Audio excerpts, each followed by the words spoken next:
Hi guys, welcome to Sizzling Tea. आज मैंने ना जनाब का व्लॉग देखा।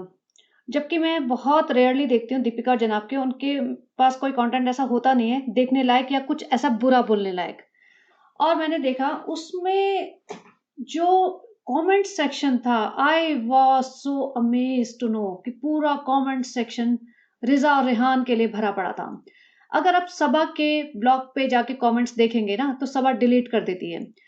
वो लाइक उन कमेंट्स को करती है जिसमें उसकी तारीफ हो या सनी की तारीफ हो। बाकी कोई कमेंट लाइक नहीं करती। जो उसके अगेंस्ट होते हैं ना, जो स्ट्रांगली अगेंस्ट होते हैं, वो डिलीट कर देती है। रिजा रेहान के बारे में कुछ होता है, डिलीट कर देती है। उनकी बुराइयां होती है तो रखती है। तो मैं सबा के कमेंट्स जाके देखती थी, लेकिन ज़्यादा कुछ दिखता नहीं था। मुझे पता था वो डिलीट करती है। आज शोएब का ब्लॉग देख रही थी और शोएब के ब्लॉग में भी शोएब भी डिलीट करता है। शोएब के मोस्टली ब्लॉग्स पे सिर्फ अच्छे कमेंट्स होते हैं। तो मैंने आज जाके उसका देखा and I was surprised, just like I said. पूरा कमेंट सेक्शन भरा पड़ा। मैं स्क्रीनशॉट्स लगा रही हूँ। I am not going to read each and every line, but मैं उसका जस्ट बताती हूँ। जो कुछ कुछ पॉइंट्स इतने अच्छे रेज किए हैं लोगों ने, आप या तो शोएब के कमेंट सेक्शन पे जाके पढ़ लें। अगर वो डिलीट हो चुके हैं तो आप इसको पॉज करके देख सकते हैं। और आप ये देखना कि ये कमेंट सेक्शन निटपिक नहीं किए गए हैं कि मल्टीपल कमेंट्स में से एक एक कमेंट पूरे वन आफ्टर अनदर लोगों ने भर रखा है। देखो, कहते हैं ना बूंद बूंद से घड़ा घड़ा भरता है। तो वैसे है कि सब लोगों की वॉइस जब जा रही है ना, तब इनको अकल आएगी। लोग लिख रहे हैं कि भाई तुम गार्जियन थे, तुम गार्जियन बन के इन बच्चों को लाए हो। इनके करियर का क्या है, इनके फ्यूचर का क्या है, इनकी पढ़ाई लिखाई, इनका हेल्थ, इनको सोने के लिए जगह नहीं मिल रही, इनको पढ़ने के लिए जगह नहीं मिल रही। आप इसके बारे में कोई एक्शन लेते क्यों नहीं? सबने लिखा हुआ है। मैंने काफ़ी सारे स्क्रीनशॉट्स लगाए हैं। मैं लगाती रहूँगी इस पूरे वीडियो में। काफ़ी सारे कैप्चर किए हैं। या तो शोएब सो रहा होगा, अवेलेबल नहीं होगा डिलीट करने के लिए, या अब देखो भाई-बहनों में ना इतनी ज़्यादा रिफ्ट चल रही है कि वो एक-दूसरे की शक्ल भी नहीं देखते हैं। सेम बिल्डिंग में रहते हैं, लेकिन बिल्कुल 10-15 मिनट के गेस्ट अपीयरेंसेस होते हैं इनके घर में।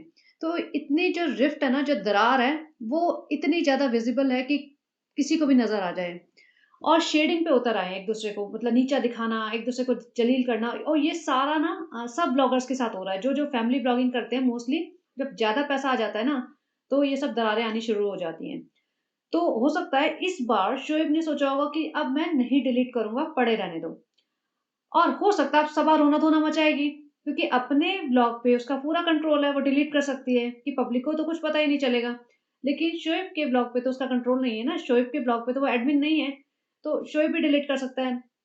वो रोना-धोना मचाएगी, मैं तो प्रेग्नेंट हूँ, मैं तो इतनी पिछली बार मेरे को प्रॉब्लम हो गई थी, ये है, वो है, मेरी तो तबीयत खराब हो जाएगी, फ्रेंड करके, फ्रेंड शोएब भाई। तो हो सकता है शोएब को दया आ जाए कि भैया just because she is pregnant, तो चल छोड़, बहन का ही घर है।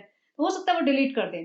लेकिन देखो, एक बंदे को नहीं दिख रहा है। अच्छा, मुझे कल कमेंट आया था, किसी ने लिखा कि आप रिज़ा रेहान के पीछे क्यों पड़े हो? आपको रिज़ा रेहान से क्या लेना-देना? आप अपने काम से काम रखो। और उसपे किसी ने रिप्लाई भी किया था कि वो उसका खुद का बच्चा नहीं है ना, इसलिए। और सही बात है। आपको क्या लगता है, दीपिका और शोएब दोनों अपने बच्चे को इस तरीके से रखेंगे? जो भी ब्लॉगर होता है ना, अपने बच्चे को शूट करके जो ब्लॉगिंग कर रहे हैं, वो एक सर्टेन लेवल तक, चलो अब्यूज़ तो नहीं बोलूँगी उन्हें, पेरेंट्स अब्यूज़ नहीं कर रहे होते हैं, सर्टेन लेवल तक उन्हें यूज़ कर रहे होते हैं। लेकिन यहाँ पे सबा के दोनों बच्चे नहीं ना, इसलिए उ उसे फ़र्क नहीं पड़ता कि वो पढ़े-लिखे, सोएँ, उनकी नींद पूरी हो, उनको फ़ीवर हो, जैसे मर्ज़ी टेढ़ी आड़ी-टेढ़ी पोज़ीशन में पड़े रहें, वो उनको हर तरीके से शूट करती है। शोएब और दीपिका अपने बच्चे को इतना मोटा होने देंगे जितनी रिज़ा है, वो उससे पहले ही एक्शन नहीं लेंगे? शोएब, दीपिका अपने बच्चों को इस तरीके से खाने देंगे? शोएब तो इतना, मतलब हेल्थ कॉन्शियस है, वो इतना कम मीठा खाता है, या मतलब इतनी कम खाना खाता है ओवरऑल, एक्सरसाइज़ करता है, तो वो अपने घर में ऐसा होने देगा? नहीं देगा अपने बच्चे के साथ, बिल्कुल भी नहीं होने देगा। और उसी ने ही, मुझे अच्छे से याद है, रेहान जब रोलू-पोलू बच्चा हुआ करता था, तो उसने रेहान का कुछ खाना कट डाउन करवाया था। रेहान को जिम वगैरह भिजवाया था। रेहान को कोल्ड ड्रिंक पीने का बहुत शौक था, तो उसने स्ट्रिक्टली मना करा था कोल्ड ड्रिंक्स वगैरह नहीं पीनी है, और वो कभी-कभी बोलता था मैंने थोड़ी-सी 2 घूँट पी ली है, तो उसको डाँटता था कि आज पी लिया, दोबारा नहीं पीना। तो उसने रेहान को तो कंट्रोल किया, तो रिज़ा को क्यों नहीं? क्या लड़कियों का, इनके, मतलब लड़कियों को के बारे में बिल्कुल भी नहीं सोचते ये लोग? तो अब लोगों ने जो कमेंट्स लिखे हैं ना, उसका मेन पॉइंट तो सबने ये लिखा है कि भाई तुम गार्जियन बन के लेके आए हो, तो इन पे ध्यान क्यों नहीं देते? तुम क्यों आँखें बंद करके बैठे हुए हो? सबा ने नीचे आतंक मचा के रखा हुआ है। तुम्हारे पिताजी की तबीयत सिर्फ़ इसीलिए ठीक है क्योंकि वो ऊपर है, तुम्हारे सुपरविज़न में है और तुम्हारी माँ की हालत देखो कि कैसी खराब हुई पड़ी है। तुम रिज़ा की हालत देखो, उसको कितने हेल्थ इश्यूज़ हैं, उसके बारे में सोचो। किसी ने तो ये भी लिखा है कि भई या तो तुम साफ क्लियर आके व्लॉग्स में बोल दो कि तुम्हें कोई परवाह नहीं है, तुम्हारा मेन टारगेट है कि रिज़ा के 1-2 साल में शादी कर दें और वो घर सँभालेगी, किचन सँभालेगी और रेहान आगे चल के व्लॉगिंग करेगा, ताकि हम लोगों का दिल ना जले इन बच्चों को इस तरीके से बर्बाद होते हुए देख के, उनका फ्यूचर बर्बाद होते हुए देख के। लोग लिख रहे हैं कि अ, तुम इन बच्चों को कुछ पता नहीं है अभी कि आगे करियर क्या होता है, फ्यूचर क्या होता है, ज़िंदगी कैसे गुज़ारनी है, उन्हें बस इंसिडेंट जैसे होता है ना लिविंग इन द मोमेंट वाली बात चल रही है। अभी खाना-पीना मिल गया, घूमना मिल गया और जनरली क्या होता है कि बच्चों के मार्क्स अच्छे नहीं आते ना तो पेरेंट्स उनकी क्लास ले लेते हैं कि भाई तुम पढ़ क्यों नहीं रहे जब हम तुम पे पैसा लगा रहे हैं, तुम्हें टाइम दे रहे हैं, तुम्हें सारी फैसिलिटीज़ प्रोवाइड कर रहे हैं। क्योंकि पेरेंट्स को उनके करियर की चिंता होती है। पेरेंट्स को पता होता है कि बिना पढ़ाई के उन्हें अच्छी जॉब नहीं मिलेगी। उन्हें पता होता है कि पढ़ाई इम्पोर्टेंट होती है, बिना पढ़ाई के वो लोग लाइफ में सक्सेसफुल नहीं हो पाएँगे, अच्छी सैलरी पे काम नहीं कर पाएँगे और उन्हें लाइफ में स्ट्रगल्स होंगी। उन्हें सोसाइटी में शर्म आएगी और बहुत सारे इश्यूज़ होते हैं। तो इसलिए पेरेंट्स अपने बच्चों के पीछे पड़ते हैं, नॉट दैट कि वो बच्चों के दुश्मन होते हैं। बच्चों के दुश्मन नहीं होते, बच्चों के वेल विशर होते हैं। इसलिए वो पेरेंट्स अपने बच्चों के पीछे पड़ते हैं कि तुम पढ़ लिख जाओगे, तो तुम आगे ज़िंदगी में सक्सेसफुल बन जाओगे और अच्छे से इज़्ज़त से अपना खा कमा सकोगे। इसलिए बच्चों के पीछे पड़ते हैं कि भई तुम पढ़ लो, बाकी चीज़ें मत करो, बाकी टाइम वेस्ट मत करो, हम तुम्हें हर चीज़ प्रोवाइड करेंगे, तुम्हें अच्छा स्कूल देंगे और अच्छा मतलब टाइम देंगे, स्पेस देंगे, हर चीज़। 10th में रेहाना है, किसी ने ये भी लिखा है कि सीबीएसई में 10th और 12th के प्री बोर्ड शुरू हो चुके हैं और देखो अब दिसंबर तो आ ही गया, क्रिसमस के बाद क्रिसमस तो नहीं मनाते इंडिया में मतलब क्रिसमस हॉलिडेज़ नहीं होते, विंटर वेकेशन होती है। तो विंटर ब्रेक के बाद जनवरी ऑनवर्ड्स तो ये प्री बोर्ड की तैयारियाँ शुरू हो जाती हैं। तो ये तो सारे आधा-आधा दिन मॉल में घूम रहे हैं, रात को 2 बजे सो रहे हैं। इन्होंने लिख रखा है, सबने लिख रखा है, it's not just my voice, सबने लिख रखा है कि सनी आता है रात के 1-2 बजे तक, तब तक ये सबको जगा के रखती है। फिर ये सुबह उठ के बच्चे पता नहीं क्या खा के जाते हैं, क्या लेके जाते हैं। बेटी खाला को नौकर बनाया हुआ है। किसी ने ये लिखा है कि सारा तो इससे अच्छा तो सारा के पेरेंट्स हैं कि उन्होंने अपनी बेटी को इन लोगों से दूर रखा है, अपने पास रखा है और वो एटलीस्ट पढ़ाई-लिखाई तो ढंग से कर पा रही है। लोग लिख रहे हैं कि भई इससे अच्छा तो इन्हें वापस मौदा भेज दो या मौदा में ही रह लेते तो एटलीस्ट इनका एजुकेशन या जो भी है, इनका माइंडसेट तो इस तरीके से स्पॉइल नहीं होता ना, जैसे यहाँ पे है। इनका स्लीप साइकिल तो स्पॉइल नहीं होती। एक ने बंदे ने लिखा है कि भई जो हेल्थ रिज़ा की खराब हुई है ना, उसके रिस्पॉन्सिबल तुम हो और तुम अपने कर्मों से तो बचो भई तुम भी एक पिताजी हो, तुम भी एक फादर हो, तो तुम इमेजिन कर सकते हो कि तुम्हारे बच्चे के साथ एग्ज़ैक्ट सेम ऐसा हो रहा हो कि सबा तुम्हारे बच्चे को एग्ज़ैक्टली सेम ट्रीट कर रही हो? ऐसा आप इमेजिन कर सकते हो? तो आप इंटरवीन नहीं करेंगे, तो आपने क्यों इग्नोर कर रखा है इन दोनों को? देखो शोएब ना एक अच्छा इंसान है, ये मेरी वॉइस है। शोएब एक अच्छा इंसान है और मैंने उसको देखो छोटे-मोटे इश्यूज़ की तो हम कभी बात ही नहीं करते हैं। छोटे-मोटे इश्यूज़ सब में होते हैं, हमारे में भी हैं, आप में भी हैं, सब में होते हैं। जब इश्यूज़ ना प्रॉब्लम्स इंसान में 50% से ज़्यादा 60, 70, 80% पे आती है ना, तब प्रॉब्लम होती है। मैं इनके व्लॉग्स देखती थी और लोग मुझे बोलते हैं, तो इसका आंसर भी मैं इसी पॉडकास्ट में कर देती हूँ कि लोग मुझसे पूछते हैं कि भई तुम इनके ऊपर क्यों व्लॉग्स बनाते हो? इनके ऊपर क्यों पॉडकास्ट बनाते हो? सबा के पीछे क्यों पड़े हो? उसका आंसर ये है कि मैं इनको 4 साल से देख रही थी when they started their blogging. Deepika से स्टार्ट किया था मैंने और फिर इसका देखती रही कि भैया बहुत अच्छी फैमिली है, साथ में रहते हैं, सब होता है। लेकिन एक पॉइंट के बाद मुझे रियलाइज़ होने लगा कि यहाँ पे इन दोनों बच्चों का ट्रीटमेंट बहुत गलत हो रहा है और इनके पास there is no other way कि कहीं जा सके, किसी को कह सके, पूरा फैमिली लाइक घपले वाली है ये। और ये इनके बच्चे नहीं है इसलिए किसी को परवाह नहीं है। इसलिए मैंने ये चैनल स्टार्ट किया था और उस टाइम जो पॉडकास्टर्स थे 2-4 अभी तो बहुत सारे हैं, अभी तो बहुत ही सारे हैं ख़ैर, जो इनके बारे में बोलते हैं।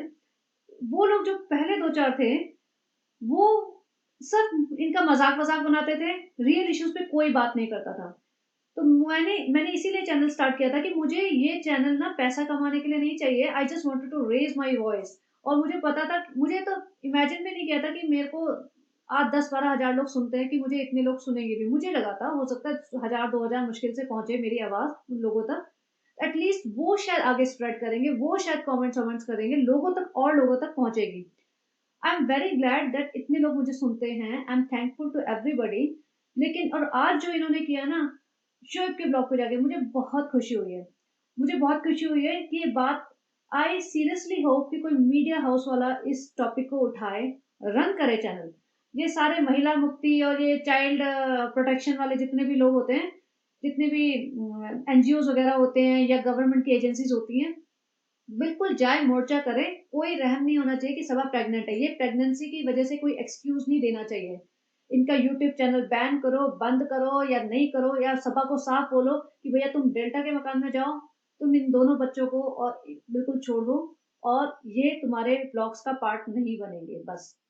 और ऐसा नहीं कि ब्लॉग्स का पार्ट नहीं बने तब भी इनका दिमाग नहीं खाती है, ये सुबह से लेकर शाम तक यहाँ रहती है, इनको पूरी तरीके से यूज करते हैं। तो शोएब को भी अब स्टेप इन करना ही पड़ेगा। अगर अब आके लोगों ने ये भी लिख रखा है, सबको पता है इनकी स्ट्रेटेजीज, लोगों ने लिख रखा है कि अब आके सबा बोल दे कि फ्रेंड्स नहीं सर, ये क्या नाम है रिजा, तुम बताओ हम तुम्हें मिसयूज करते हैं। नहीं चलो पे, हमें तो बहुत अच्छा लगता है आपके कपड़े धो के, आपके जूते चप्पल उठा के, चलो पे हमें तो आपका फ्रूट काटना बहुत अच्छा लगता है, कौन करेगा पढ़ाई चलो पे, हमें तो आपकी सेवा करनी बहुत अच्छी लगती है, चलो पे हम तो पैदा ही इसी चीज के लिए हुए, चलो पे हम आपकी सेवा करते रहे, आपको दूध पानी चाय देते रहे। तो वो आके ये दिखाएगी बेसिकली, नहीं फ्रेंड्स ऐसा कुछ नहीं, हम नहीं कहते इनको कुछ करने के लिए। वो आके बोल देंगे नहीं हमें तो कुछ भी नहीं कहते। रेहान भी बोल देगा नहीं हमें तो कुछ भी नहीं कहती, शालो पे तो बहुत अच्छी है, हमारा बहुत ख्याल रखती है, हमारे हम तो जो भी इनकी वजह से है सब, वो सब रटाए रटाए डायलॉग दे देंगी इन्हें, और ये आके बोल देंगे ताकि ये सेफ हो जाए। लेकिन अब बिल्कुल टाइम आ गया है कि लोगों को अपनी आवाज अच्छे से उठानी चाहिए विदाउट थिंकिंग कि उनके कमेंट्स डिलीट हो जाएंगे। और ये इन्होंने सही किया कि सबा के पास अभी भी देखो तो सबा का पूरा चैनल तो अच्छा साफ सुथरा पड़ा है, उसमें तो कोई ऐसे कमेंट्स नहीं आए। लोगों ने समझ लिया कि शोएब पे डालो, और शोएब ने भी अच्छा किया कि अपने कमेंट्स डिलीट नहीं किए अभी तक। अब वो रात हो रही है इंडिया में, सो रहा होगा है जो भी, उसे टाइम नहीं मिला, देखते हैं कल तक क्या रिएक्शन होता है, और देखते हैं इनका रिएक्शन क्या होता है, कुछ वो स्टेप लेते हैं इस चीज के लिए या नहीं लेते हैं, या दुनिया में कोई तो भला इंसान होगा जो जाके कुछ करे भाई। ये दोनों बच्चों के लिए, एक तो बच्चे ना इतने छोटे भी नहीं है कि जैसे होते हैं ना 3-4 साल के बच्चे हैं, तो भैया यूज कर लिया अभी ठीक है, अभी करियर बनाने बहुत टाइम है, 2-3 साल तुमने शुरुआत के वेस्ट भी कर दिए, ज्यादा मार्क्स नहीं आए, एबीसीडी लिखना नहीं आया ठीक से, अब ठीक है कोई बात नहीं, 1 साल बाद सीख लेंगे। This is the peak time, ये करियर फोकस करने के लिए टाइम है। इसमें सारी चीजें डिसाइड हो जाएगी, तुम्हारा फ्यूचर डिसाइड हो जाएगा, तुम्हें ये डिसाइड हो जाएगा कि तुम्हें अच्छा कॉलेज में एडमिशन मिलेगा या नहीं मिलेगा। रिजा तो फेल हो ही गई, यस 50% मार्क्स को, 55% मार्क्स को मैं फेल ही मानती हूँ। इससे कहीं कोई जिंदगी में जो 80% मार्क्स भी ला रहे हैं ना बेचारे, वो भी कई बार धक्के खा रहे होते हैं, उनको भी अच्छी नौकरियां नहीं मिलती आज के टाइम पे। 55% वालों को कौन पूछ रहा है, ये रियलिटी है, hard reality, and we have to accept it. इसको ये नहीं कह सकते कि रिजा फेल नहीं हो, रिजा तो पास हो गई है। और उस पर वो कंग्रेचुलेशन दे रहे थे, रिजा को बिठा के उसको गिफ्ट दे रहे हैं, पैम्पर कर रहे हैं, स्पेशल फील करा रहे हैं कि भैया एक दिन मैं तुझे स्पेशल फील कराऊंगी, अब तू 365 - 1 डे तू मुझे स्पेशल फील करा और मेरी गुलामी कर। तो वो इन्होंने जो करा था ना कि रिजा तो पास हो गई, बहुत बड़ी बात है। मतलब तुम 1960s में जी रहे हो कि उस जमाने में होता था कि भाई पास हो जाना ये बहुत बड़ी अचीवमेंट होती थी, या बच्चा 5th में पास हो गया, 10th में पास हो गया। वो पुराने जमाने में लिखते थे ना कि 10th फेल और 12th फेल और 12th पास और 11th फेल, वो सब। कि उस जमाने में 11th फेल को भी काउंट करते थे कि भाई हमने 11th पढ़ी तो है, भले ही फेल हो गए हो। ये कॉन्सेप्ट मुझे कभी समझ नहीं आया, मैं हमेशा बोलती थी अपने पेरेंट्स से कि 11th फेल को 11th फेल क्यों बोलता है इंसान, वो 10th पास क्यों नहीं बोल देता। तो I mean then they explain me कि उस टाइम एक एक साल पढ़ने भी इंपॉर्टेंट होता था उस जमाने में। तो इसलिए वो कहते थे भाई हम 11th पढ़ी है हमने, even though we could not pass it, पढ़ी तो है। But I mean jokes apart, यहाँ पे अब जमाना बदल गया है। इनको 12th के बाद ऐसी नौकरियां नहीं मिलती, बहुत छोटी मोटी नौकरी मिल जाएगी लेकिन उसमें बहुत फाइट होती है, और उसमें कोई तुम्हें बहुत अच्छी सैलरी नहीं मिलेगी ऑब्वियसली। तो एक करियर मेकिंग टाइम है, ये अपना टाइम बर्बाद कर रहे हैं, और ऑब्वियसली ये कोई बच्चा नहीं चाहेगा कि मैं रात के 2 बजे सारे घर के बर्तन मांज के और चटाइयां बिछा के कपड़े समेट के सोऊं और सुबह उठ के बासी खाना ले जाऊं।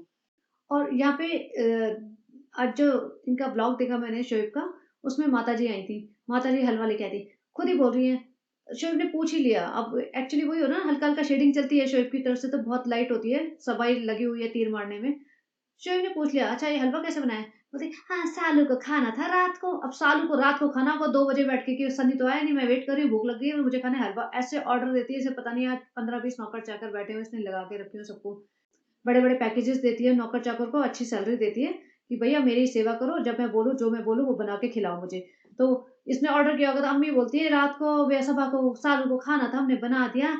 शोएब ने खाया, अच्छा है अच्छा करा है। उसके बाद किसने बनाया? बेटी खाला ने बनाया या तुम आपने बनाया? बेटी खाला ने बनाया, हमने बनाया, सबने मिलके 3 जनों ने मिलके बनाया। 3 जनों में तीसरा कौन था भई? वो आवाज़ सुनाई नहीं दी उन्हें। 3 तीसरा रिज़ा ही होगी, उसने बर्तन धोए होंगे, कुछ-कुछ चीज़ें असिस्टेंट गिरी की होगी। तो जो स्टोरी है बेसिकली ये बहुत अच्छी बात है कि अब लोग वॉइस उठा रहे हैं। और प्लीज़ आप सब लोग जो भी सुन रहे हैं, 8-9 हज़ार लोग आपके यूट्यूब अकाउंट्स तो होंगे, जाके शोएब के ब्लॉग्स पे लिखो, दीपिका के ब्लॉग्स पे लिखो, सबा के ब्लॉग्स पे लिखने का कोई फ़ायदा नहीं है, वो डिलीट कर देगी। तो आपका सारा एफर्ट वेस्ट जाएगा। आप लिखो, कोई ना कोई मीडिया हाउस, कोई ना कोई तो उठाएगा इस चीज़ को। और अगर मेरे हाथ में होता, मेरे कोई कॉन्टैक्ट्स होते, ये जो होते हैं ना विरल भयानी और ये सब लोग जो होते हैं, मेरे पास इनके कॉन्टैक्ट्स होते हैं, तो मैं उनको अ, बोलती, मैं टैग कर दूँगी अगर उससे कोई हेल्प मिलती है तो। लेकिन आपको देखना आप क्या कर सकते हो, आप अपनी तरफ से क्या कर सकते हो। देखो अगेन मुझे कई लोग पूछते हैं आपको सबा से क्या इश्यूज़ है? भाई मुझे पर्सनल इश्यूज़ कोई नहीं है। मैंने ज़िंदगी में उसे ना देखा है, ना उससे बात किया और ना मैं कभी ज़िंदगी में उसे देखना चाहूँगी। म मेरा उससे कोई लेना-देना नहीं है। लेकिन एज़ ऑन ह्यूमैनिटी ग्राउंड्स मुझे बहुत इश्यू हैं, बहुत सारे इश्यूज़ हैं उससे, कि वो इस तरीके से अगर वो अपने हस्बैंड को अपने आप को शूट कर रही है, उसका खुद का बच्चा है ना, जब उसका खुद का बच्चा हो जाए, वो सारे दिन बच्चे को शूट करे और दिखाए, मुझे कोई इश्यूज़ नहीं होंगे, क्योंकि वो उसका खुद का है, बिगड़ेगा उसका खुद का बिगड़ेगा और पढ़ेगा, नहीं पढ़ेगा, उसका खुद का मतलब बच्चा पढ़ेगा या नहीं पढ़ेगा, वो उसके ऊपर है। लेकिन वो किसी और की लाइफ़ स्पॉइल नहीं कर सकती है। और अपना बच्चा की रिस्पॉन्सिबिलिटी उसकी खुद की होएगी, तो मुझे कोई इश्यूज़ नहीं है सीरियसली। अगर जिस दिन सबा ने इन दोनों की जान छोड़ दी और सिर्फ़ अपने बच्चे को शूट करके ब्लॉग्स बनाने शुरू कर दिए, मैं इसके ऊपर ब्लॉग्स बनाना मतलब पॉडकास्ट बनाना बंद कर दूँगी डेफ़िनिटली। लेकिन जब-जब ये महोदा के गैंग को जब तक अपने गरीब रिश्तेदारों को यूज़ करके, अब्यूज़ करके ये उन पे ब्लॉग बनाएगी, लोगों ने ये भी लिखा है कि या तो ऐसा कर दो कि ये अपने ब्लॉग्स का जो भी कमाई होती है रिज़ा रेहान को लेके, वो उनका शेयर उनको दें। वही प्रॉपर्टी बनाओ उसके नाम की, बच्चों के नाम की। वही ये वहाँ पे नेहा फ़ैज़ी ने ये बोला है कि बेटी खाला उधार लेती हैं मोहदा में और उधार उन पे इतना ज़्यादा हो जाता है, वो रिटर्न नहीं कर पाती, तो वो मुंबई भाग के आ जाती। कितनी शर्म की बात है। यहाँ बेटी खाला इनके घर अनपेड नौकर की तरह काम कर रही है। अगर इस तरह से पेड नौकर रखे ना 24 घंटे वाला जो इनके बेडरूम में नाश्ता पहुँचा रहे हैं, जो झूठे बर्तन लेके जा रहे हैं 2 फ्लोर ऊपर, 4 फ्लोर ऊपर जितने भी हैं। रिज़ा बैठ के इसका एंटरटेनमेंट कर रही है कि भैया इनका सनी आया नहीं है तो मुझे बैठ के एंटरटेनमेंट करना है वरना इनको घबराहट हो जाएगी। एप्पल छील-छील के काट-काट के इनके मुँह में ठूँसे जा रहे हैं। तो इस टाइप के जो पेड सर्वेंट रखेंगे ना 20-25 हज़ार रुपए महीने का ले लेंगे वो, 24/7 का जो लिव इन नैनीज़ वगैरह जो होती हैं, इस टाइप की सर्वेंट्स होती हैं। तो वो दे 25,000 उनकी सैलरी दे और बाकी जो बच्चों को यूज़ करके एज़ अ कंटेंट तुम मिल्क कर रहे हो ना, जो अपने यूट्यूब का चैनल पूरा खड़ा किया स्टार्टिंग से इन्होंने बच्चों पे चैलेंजेस कर के तू फ्रूट ठूस और रिज़ा रो रही है फ्रूट नहीं खाए जा रहे और खे खे खे हँस रही है, नहीं तू ठूस, हम गोलगप्पे चैलेंज करते हैं, आज हम ये चैलेंज करते हैं, आज हम ड्राइंग क्या करते हैं। बच्चों को यूज़ करके और अपने भाई-भाभी को यूज़ करके इसने जो पूरा चैनल खड़ा किया है, भाई-भाभी तो अलग हो गए, बच्चों पे जितना आजकल यूज़ कर रही है ना उनको, उसके उनकी सैलरी दे, उनका पूरा शेयर दे, सैलरी नहीं शेयर दे। और फिर ठीक है, फिर दिखाओ हमें, ट्रांसपेरेंट बनो अपनी यूट्यूब फैमिली से कि भैया हमने ये इनका अकाउंट खोला है बैंक अकाउंट और आज के बाद 20% दोनों बच्चों को जाएगा या 25 या 30% दोनों मिला के भी कर दो ना, 30% दोनों को जाएगा, बाकी 70% मैं रखूँगी। और उसके बाद उनको थोड़ा पढ़ाई-लिखाई के लिए स्पेस दो, वो ठीक है, तो हम शांत हो जाएँगे। लेकिन तब तक नहीं अगर इन्होंने ये सब नहीं किया तो हम तो आवाज़ उठाते रहेंगे। और दूसरी बात अभी जैसे लास्ट व्लॉग में मैं फूल ले आई हूँ, मैं 2 मग ले आई हूँ, ये सब फालतूगिरी करके मतलब लिटरली हज़ार रुपए खर्च करके ये अपना 50,000, 60,000, 70,000 कमाती है उनको दिखा के। तो अब आपके ऊपर है। ये टॉपिक बहुत ही इम्पोर्टेंट था मेरे लिए क्योंकि जैसे कहते हैं ना 1 साल होने वाला है मुझे ये चैनल स्टार्ट करे हुए। मैंने फर्स्ट व्लॉग डाला था 31st दिसंबर 2023। अगर आपको यकीन ना हो तो आप जाके देख लेना। और वही विंटर ब्रेक चल रहा था हमारे यहाँ, और मैं इसके ब्लॉग देख देख के इतना इरिटेट हो चुकी थी, तो मुझे समझ नहीं आ रहा था मैं कैसे अपने वॉइस, अपना मतलब ओपिनियन प्रेजेंट करूँ लोगों के सामने। तो that's why I created this channel and started making videos. लेकिन अ, अब बाकी चीज़ें आप लोगों के हाथ में है। तो प्लीज़ बने रहिए और अपना ओपिनियन लिखना, आपको क्या लगा, कैसे लगा, और देखते हैं अब क्या चेंजेस आते हैं। अब सभा रोती हुई आ जाएगी, आँखें सुजा के, फ्रेंड्स हम बीमार हैं, हमारी तबीयत खराब होगी फ्रेंड्स। लेकिन Shoaib please, if you are listening to me, please take an action. Thank you and have a great day. Bye bye.